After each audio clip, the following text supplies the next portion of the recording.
Podcast Sukabawa by Gereja Islam Masih Malaer. Baik, selamat siang Sobat Maestro dimanapun Anda berada. Saya percaya kita semua dalam keadaan baik dan puji syukur pada hari ini, saat ini kita sudah ada di bulan yang baru, di bulan Agustus. Dan selamat datang kembali lagi bersama dengan kami di Podcast Sukabawa. Masih bersama dengan saya Samuel Marbun dari GEA Malaer, tentunya akan menemani Bapak Ibu dimanapun Anda berada. Dan tentunya obrolan hari ini tentunya akan memberkati setiap kita. Nah, tentunya hari ini juga saya tidak sendirian. Bersama dengan saya Bapak Gembala yang luar biasa. Selamat siang Koyas, Shalom. Iya, selamat siang Sam, selamat siang Sobat Maestro.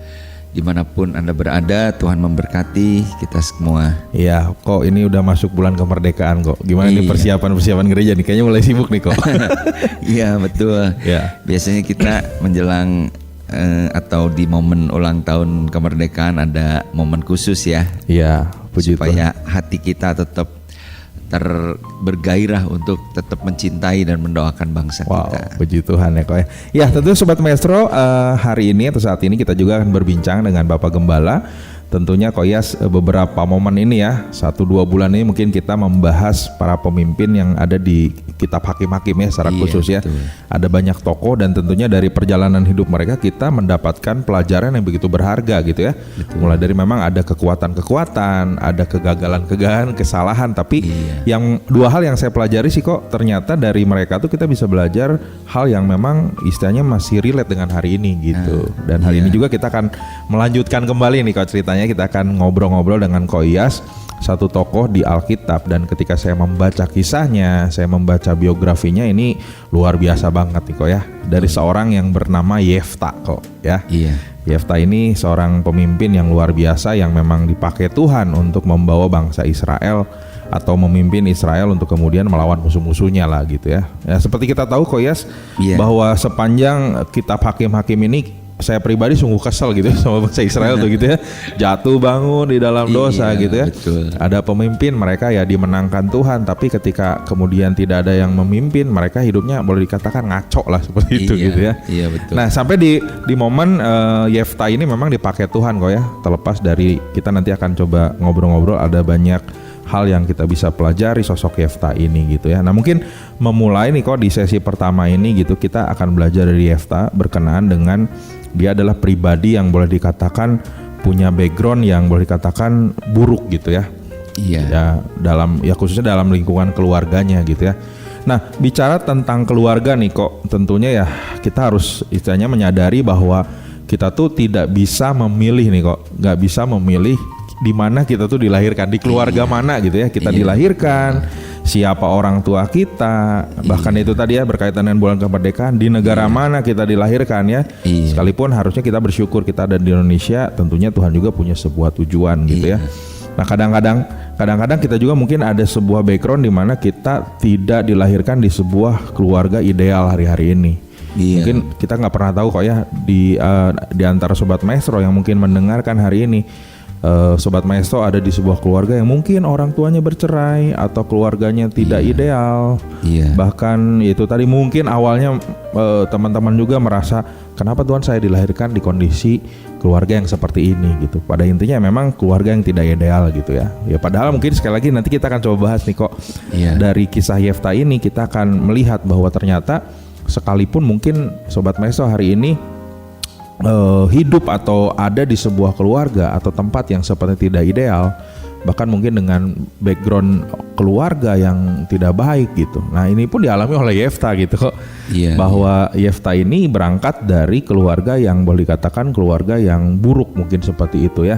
Nanti kita akan lebih jauh, kita akan berbincang gitu. Tapi ya intinya adalah bahwa dari Yefta ini kita akan belajar gitu ya, bahwa ternyata apapun gitu kondisi keluarga Sobat Maestro hari ini gitu, Tuhan tuh istilahnya punya rencana gitu. Tidak berhenti di kondisi hari ini gitu ya. Mungkin awalnya tidak baik, tapi Tuhan punya rencana yang luar biasa gitu. Nah mengawali nih kok kisah daripada Yefta ini gitu ya. Kalau mungkin saya coba bacakan sedikit kok ya dari Hakim-Hakim 11 ayat pertama gitu ya. Di sini dikatakan, adapun Yefta orang Gilead itu adalah seorang pahlawan yang gagah perkasa gitu. Jadi mungkin bagus juga nih kok kalau punya anak dikasih nama Yefta artinya itu pahlawan yang gagah perkasa gitu. Kok ini Alkitab mencatat. Tapi ini ada tetapi ya anak seorang perempuan sundal. Ayah Yefta ialah Gilead gitu. Jadi ya dari sini kita bisa melihat bahwa memang Yefta ini adalah seorang pribadi yang lahir atau ada di kondisi yang tidak ideal gitu kok. Nah, ya itu tadi gitu bahwa Sobat Maestro, kalau hari ini Sobat Maestro sedang ada di kondisi yang seperti Yefta ini gitu ya. Jangan berkecil hati gitu, bahwa Tuhan punya rencana gitu. Tuhan punya sebuah destiny, Tuhan punya tujuan di dalam kehidupan kita gitu. Nah mungkin kok bisa sedikit jelaskan nih kok awal-awal kondisi Yefta gitu, apalagi melihat seperti kira-kira gimana sih maksudnya kondisinya Yefta pada waktu itu gitu kok. Iya. Sebagaimana tadi ayat yang Sam sudah baca ya, bahwa di situ sepertinya Alkitab mengkontraskan sosok daripada Yefta ini. Ya. Di satu sisi dikatakan dia itu adalah pahlawan yang gagah perkasa, berarti dia itu seorang yang punya potensi yang hebat, punya mungkin leadership yang bagus gitu ya, dia bisa memimpin.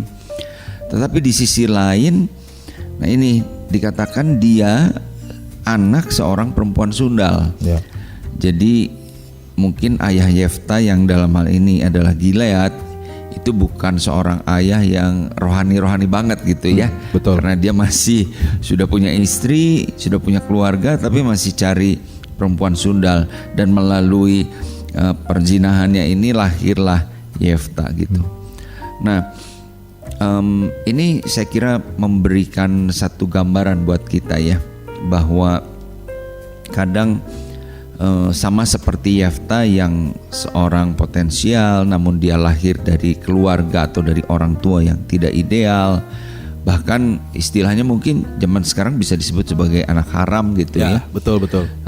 Tetapi ada sesuatu yang perlu kita pahami di sini, bahwa sama seperti di dalam Mazmur 139 ayat 14 ya, bahwa setiap kita itu kalau kita lahir, kejadian kita itu dahsyat dan ajaib. Tuhan menciptakan kita sejak dari kandungan itu, Tuhan punya rencana yang indah. Tuhan menaruhkan potensi-potensi, talenta-talenta yang ada, sehingga di dalam hal kekurangan-kekurangan yang mungkin kita alami, seperti Sam tadi katakan ya, kita nggak bisa milih kita mau lahir di mana, orang tua kita siapa, keluarga kita seperti apa. Tetapi di dalam hal tersebut kita harus meyakini, meskipun latar belakang kita itu tidak ideal atau masa lalu kita itu buruk, jangan kita menjadi patah arang ya istilahnya, atau menyerah. Memang hidup saya mah begini, udahlah, istilah bahasa Sundanya mah diedankeun gitu ya. Jadi sekalian aja kacau, sekalian aja rusak gitu. Betul. Saya kira tidak demikian gitu ya. Melalui kisah Yefta ini sebenarnya kita belajar sesuatu yang seperti tadi Sam juga katakan, relate dengan kehidupan banyak orang dewasa. Betul. Ada dengan keadaan yang kita alami, bahwa orang tua kita yang tidak menjadi teladan, misalnya orang tua kita yang tidak mengarahkan kita dengan benar, bisa menjadikan kita melakukan sesuatu yang merusak masa depan kita. Nah, saya pernah membaca sebuah artikel ya Sam, bahwa di Amerika Serikat itu pernah diadakan survei ke penjara anak-anak. Jadi anak-anak di bawah umur kan biasanya penjaranya dibedain betul, dengan berbeda, orang dewasa. Ya. Nah, anak-anak yang ditangkap atau remaja-remaja yang ditahan di situ ya, mungkin ada yang terlibat pelacuran ya, prostitusi, drugs atau narkoba, dan juga tindak-tindak kriminal ya. Betul. Di sana kan orang bebas beli senjata api dan lain sebagainya. Nah, ketika disurvei dari anak-anak yang ditahan di di penjara anak itu ternyata 90% lebih mereka itu berasal dari keluarga-keluarga yang broken, ya. Atau fatherless, anak-anak yang kehilangan figur bapak. Dan dari situ memang kita melihat bahwa keluarga memang menjadi sesuatu yang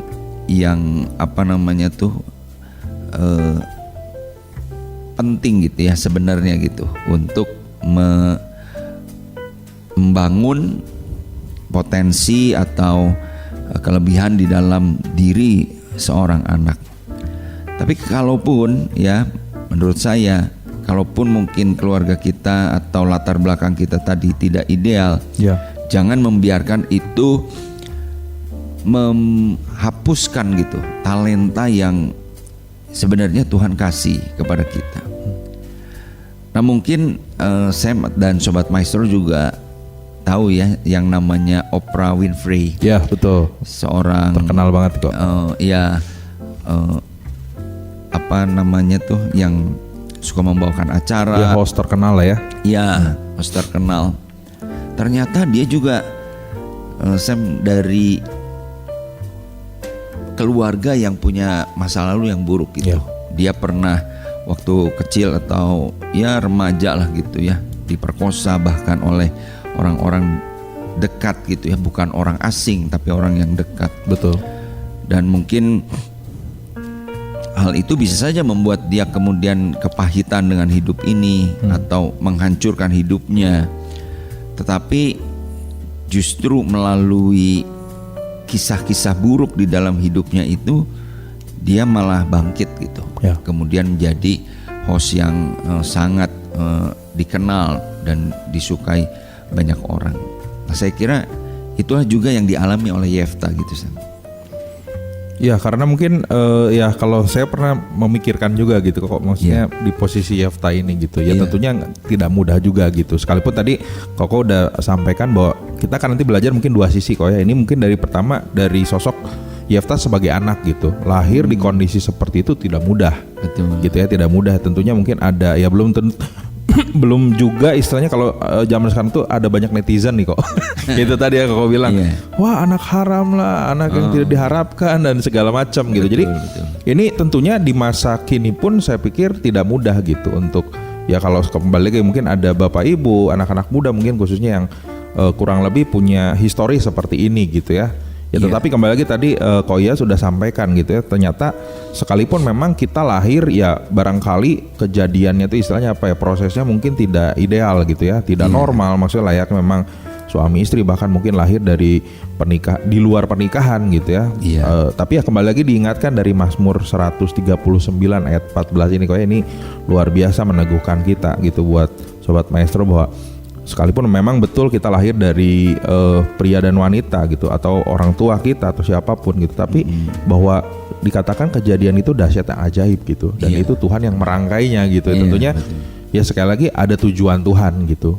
Jadi ya dari sisi ini kita bisa belajar gitu ya bahwa ya memang kita tuh berharga, kita tuh kejadian gitu dahsyat dan ajaib gitu ya. Sekalipun mungkin hari ini Bapak Ibu, Sobat Maestro sedang masih terus mungkin berusaha untuk move on atau mungkin bangkit dari kondisi seperti ini, tapi ya mari kita belajar dari sosok Yefta ini gitu, di mana sekalipun dia punya histori yang kurang baik tapi Tuhan punya tujuan yang indah gitu kok. Nah, oke, kita masuk ke kedua nih kok, fase kedua gitu ya. Kemudian ya betul tadi kok ya sampaikan bahwa papahnya Gilead boleh dikatakan ada beberapa istri gitu kok ya, termasuk Yefta ini gitu. Dan kemudian ada dikatakan di ayat 2 bahkan ayat ketiga dari Hakim-Hakim 11 ini, ternyata dari istri yang lain mereka juga punya anak gitu. Nah, singkat cerita bahwa Yefta ini diusir gitu kok oleh saudara tirinya gitu, karena mungkin dikatakan mereka tuh Yefta itu dianggap tidak mendapatkan milik pusaka gitu ya dalam keluarga inti mereka gitu. Nah tentunya ini menjadi sebuah hal yang saya jadi teringat kisah kejadian ya, kisah Yusuf kok ya. Ada saudara ini kan kayak seperti mirip kok ya. Betul, Yusuf punya saudara-saudaranya dan kemudian karena sesuatu hal iri hati dan lain sebagainya diusirlah Yusuf. Nah ini pun mungkin kurang lebih sama ada kejadian yang diulang di dalam Hakim-Hakim ini. Yefta seorang anak kemudian punya saudara tiri, akhirnya dibuang juga nih kok. Iya. Nah, betul. di fase itu, nah kira-kira gimana nih kok kondisi-kondisinya nih? Memang Alkitab sudah menjelaskan gitu bahwa akhirnya Yefta ini memilih untuk lari, kemudian pergi ke sebuah daerah bernama Top kok. Iya, Dan kemudian betul. Alkitab mencatat bahwa Yefta ini bergaul dengan para perampok dan kemudian melakukan hal yang jahat nih kok. Ini ada sebuah titik yang boleh dikatakan kemudian hari ini ya itu tadi karena kepahitan nih kok, akhirnya bergaul dan lain sebagainya, lari adalah di sebuah kondisi seperti ini. Nah kira-kira apa wajar atau gimana nih kok kondisi Yefta di fase ini kok, ketika dia kabur gitu kok? Iya. Ya memang ketika ini Yefta menyadari bahwa dia ini bukan ya anak yang sah gitu ya dari keluarga dari Gilead ini. Kemudian seperti tadi bukan hanya dia dibully tapi juga diusir gitu ya. Dianggap bahwa tidak memiliki hak waris gitu. Betul. Atau milik pusaka. Memang nah ini kenapa Tuhan itu menurut saya mencipta atau memberi perintah bahwa seorang laki-laki akan meninggalkan ayah ibunya dan menjadi satu dengan istrinya gitu ya, satu wanita saja gitu. Betul. Karena di banyak kisah dari tokoh-tokoh Alkitab, bahkan di dalam kehidupan kita, bahwa ketika keluarga memiliki ya maksudnya anak-anak lahir dari beberapa ibu, itu cenderung menimbulkan permasalahan ya, seperti tadi Yusuf. Betul. Kemudian juga kita lihat kisah Daud ya, anak-anaknya Daud itu ada yang membunuh, ada yang memperkosa saudara-saudara tirinya. Betul.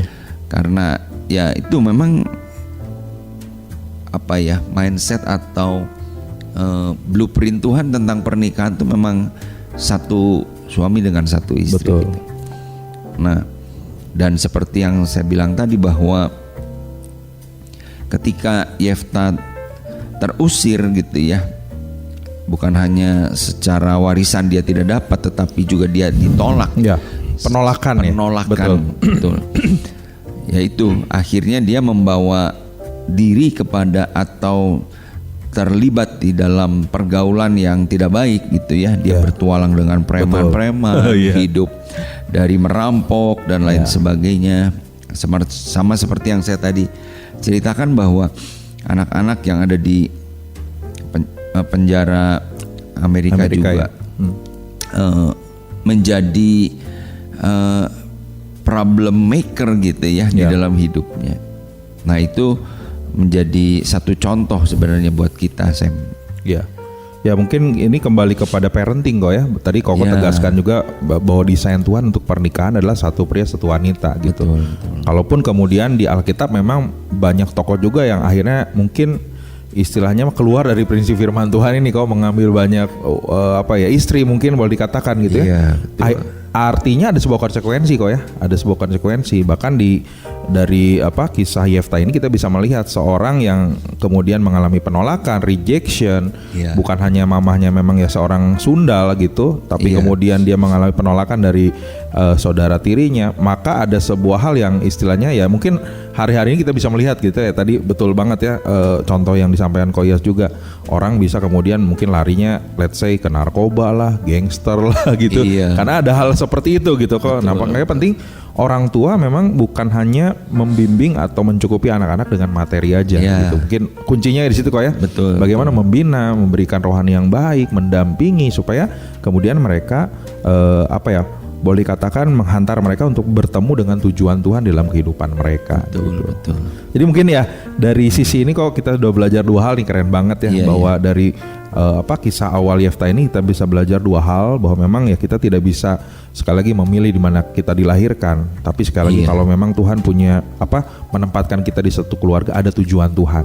Kedua mungkin buat para orang tua, mari lebih perhatikan anak-anak kita supaya kemudian mereka punya punya sebuah bonding lah gitu ya. Mereka punya kasih sayang yang cukup dan diarahkan supaya mereka mempunyai kemudian menemukan tujuan Tuhan dalam hidup mereka gitu. Oke kok, ini saya memang gimana juga kok? mungkin ingin melalui podcast ini juga ingin menggugah gitu ya para orang tua gitu untuk menyadari betapa pentingnya peran orang tua dalam membesarkan anak itu dalam suasana keluarga yang sehat gitu. Betul. Para ayah khususnya sebagai figur yang mencerminkan figur Allah Bapa gitu. Penting sekali untuk para orang tua itu hidup di dalam kekudusan, hidup di dalam keteladanan, sehingga dengan keluarga yang sehat, suasana keluarga yang menyenangkan gitu ya, suasana keluarga di mana atmosfer surgawi itu boleh dirasakan sejak anak-anak kecil. Saya percaya bahwa anak-anak itu bisa bertumbuh untuk memenuhi destiny ilahinya gitu. Ya, puji Tuhan. Ya, mungkin kok di akhir sesi ini bisa minta tolong Ko Iyas berdoa untuk Sobat Maestro ya, khususnya mungkin ada anak-anak muda juga atau mungkin para orang tua yang bergumul dengan hal ini supaya Tuhan boleh memberikan kekuatan bagi rekan-rekan yang mendengarkan hari ini, dan kita menutup sesi kita pada siang hari ini.